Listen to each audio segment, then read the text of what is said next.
এমনিতে অ্যাকর্ডের মানে এগ্রিমেন্ট। সেই এগ্রিমেন্ট কোনো রিটেন এগ্রিমেন্ট হতে পারে, যেমন ক্যাপ্টেন আমেরিকা সিভিল ওয়ারে হয়তো দেখেছো, Captain America didn't sign the Sokovia accords.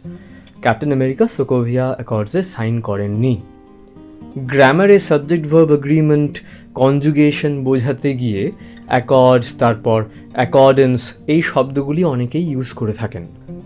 কিন্তু যখন আমরা অ্যাকর্ডকে অফ ইউর ওন অ্যাকর্ড ফ্রেজে ইউজ করি, তখন পুরো ফ্রেজটার মানে হয় সম্পূর্ণ নিজের ইচ্ছায়, একদম জোর জবরদস্তি ছাড়া কোনো কিছু করা। Without being forced or asked to do something. No one forced him to quit his job, he left of his own accord. কেউ ওকে চাকরি ছাড়তে বাধ্য করেনি, ও নিজের ইচ্ছাতেই রিজাইন করেছে। ঠিক আছে?